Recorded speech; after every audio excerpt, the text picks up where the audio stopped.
ninyo bubok. Kaya ang mga estudyante ngayon, tanong mo about sa lipunan, walang alam. Kasi imbis na aralin pang-lipunan, ang tinuturo ng kanilang professor, Duterte War on Drugs ang tinuturo ng professor nila. Kaya yan, ang napapala ng mga estudyante ngayon, walang laman ng utak, bulag sa katotohanan. Diba? Paano mo sinasabing diktador si Duterte? Paano sinasabi ng mga estudyante na si Duterte ay diktador? Sino ang diniktadahan ni Duterte ng panahon niya? Nakita niyo ba yung mga komunistang pangit noong time ni Duterte? Kayong mga komunistang pangit noong time ni Duterte, ano ang ginawa sa Duterte nung nag-rally kayo? Walang alambre sa kalsada. Sinasabayan pa kayo ng Boys Road Marcha. Binibigyan kayo ng pagkain. Ibinuk kayo sa hotel. Tapos sasabihin mo si Duterte diktador, bubuk ka pa ng estudyante ko eh. Kanina pa yan din eh. Kahit sinong estudyante. Estudyante ng UP Iliman. Estudyante ng UP. Kahit saan university sa Pilipinas. Hahamunin ko kayo ng debate patungkol sa mga legacy ni Duterte at kakaantin ng Duterte. Kahit anong taksa, kahit saan scholar, kahit saan university, magpakita ka sa akin at tumarap ka sa akin ng debate. Kahit sino sa inyo mga estudyante, wala akong aasa sa sino na debate patungkol sa kung anong legacy ni Duterte at kakaantin ng Duterte ninyo. Kung gusto nyo, isama nyo pa pati professor ninyo. Wala mo lang katuturan DDS, puro man yan sabi-sabi lang. Kung hindi na kayo Kasama niya Duterte siguro.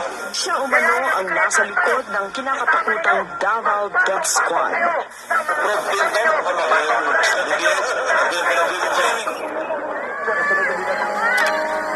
mo lang katuturan DDS, puro man yan sabi-sabi lang. Extrajudicial killings are not sanctioned by any legal Ano framework. Siya umano ang nasa likod ng kinakatakutang Davao Death Squad.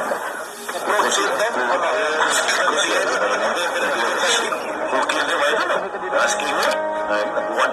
Because they want to DDS kasi yan. Extrajudicial killings are not sanctioned by any legal framework. By our laws, basically violation of human rights. Sabi sila ng presidente. Kasi yan.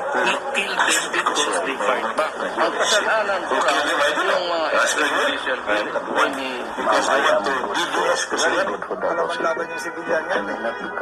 Lalo na yung sinasabi mayroong hit squad. Kasi takot na pumatay dahil sagot sila ng presidente. we kill them because they fight back. Ang kasalanan ko lang, yung mga extrajudicial kill. Maybe, ma'am, I am very good for Davao City, but I may not be good for the country. Sa'yo. Pwede ba ako magtanong? Pwede. Ako dapat ang unang magtanong eh. O sige, ikaw una magtanong. Ako dapat ang unang magtanong eh. O sige, ikaw una magtanong. O sige, magtanong ka. O sige, ako magtanong. Okay? O sige, magtanong ka. O sige, ako magtanong. Okay, boss? Ano ba yan? O ako ha, ito una kong tanong ha. 2,000 years later. Mali kasi, dapat kasi tayo nagtatanong eh, hindi sila eh. Flashback. Kupal, tama ba yung narinig ko sa'yo?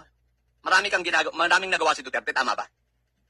Tama, tama. Okay, sa dami ng nagawa ni Duterte, pwede mo ba akong bigyan ng 3 na infrastructure project na nagawa niya? Ha? 3 ha?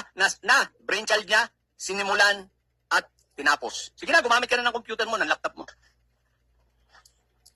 O, maliwanag yung tanong ko ha, siguro naman eh. Kasi, Hindi ko na alam, pag malabo pa rin yung tanong ko, palagay ko may problema na kayo sa comprehension ha. Napakalinaw na nun. O sige, pakisagot. kapatid Alfredo, 3 lang kasi yung hinihingi mo. Ang sagot ko naman, marami nga siyang nagawa. Alin nga doon, magbigay ka nga ng halimbawa sa dami. Yun. Eh, nakaharap ka na nga ng laptop eh. Marami. Ano nga yung maraming yun? Magbigay ka nga kahit, di ka pa nga kahit isa nga, wala kang maibigay sa dami.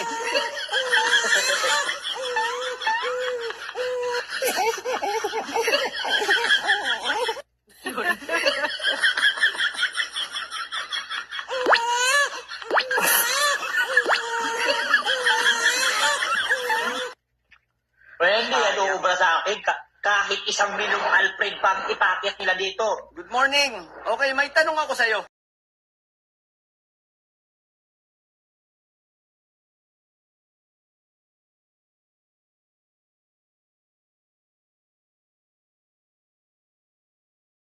Suki ng mga tauhan ng NBI ang New Bilibid Prison noong December 2014 sa pangunguna ng Nooy Justice Secretary Leila de Lima.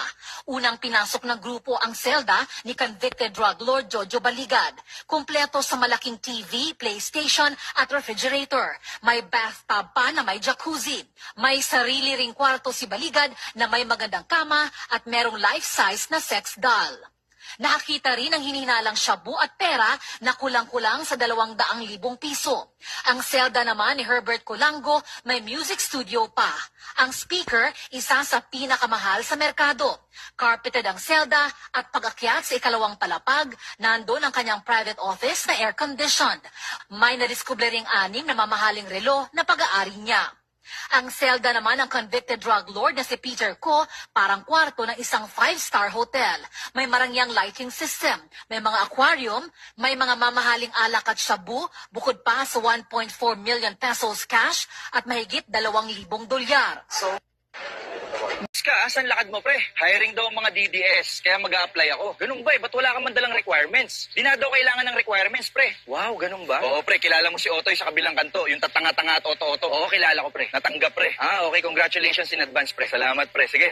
Oy, bihis na bihis ka. Asan lakad mo, pre? Hiring daw ang mga DDS, kaya mag-a-apply ako. Ganun ba eh? Ba't wala kang mandalang requirements? Di na daw kailangan ng requirements, pre. Wow, ganun ba? Oo, pre. Kilala mo si Otoy sa kabilang kanto. Yung tatanga-tanga at Oto-Oto. Oo, kilala ko, pre. Natanggap, pre. Okay. Congratulations in advance, pre. Salamat. Pat pa lang na taon sa pagkapangulo si BBM, ang dami na niyang magagandang legacy na nagawa. Oo nga, mga par, si Digongyo, wala man magandang legacy na iniwan. Mayroon ding iniwang legacy si Digongyo, mga par. Yun ay ang walang katapusang pagmumura niya. Oo nga, par. Kaya nung panahon niya bilang presidente, grabe ang mga bata, palamura na din. Tama, mga par. Walang-wala siya kay PBBM. Kaya dapat ma-extend pa ng 6 na taon si PBBM kung di man siya pwedeng maging prime minister. Tama ka dyan, par. Sana nga. Itong mga didilis, walang tigil sa paninira kay BBM. Sabi nila nun, bangag daw. Yung pala sila ang tunay na bangag. Ako sinabihang korap, yung pala sila ang tunay na korap. At ito pa, mali-malitang pera daw. Kung ano-ano na lang iniimbento nilang fake news eh. Tapos nitong nakarang araw lang, ipinapakalat nilang may stage 4 cancer daw si BBM. Kaya kayo mga didilis na nagpapakalat ng fake news, ingat, baka kayo sana magka-stage 4 cancer. Tama ka dyan. Matindi. Panahon niya ngayon. Kasi ano ba? Naku, martial law. Martial law? Martial law. Martial law? Martial law. Kasi ano ba mangyari ang martial law? Sa panahon niya ngayon. Kasi ano ba? Naku, martial law. Martial law? Martial law. Martial law? Martial law. Kasi ano ba mangyari ang martial law? Sa panahon niya ngayon. Kasi ano ba? Naku, martial law. Martial law? Martial law. Martial law? Martial law.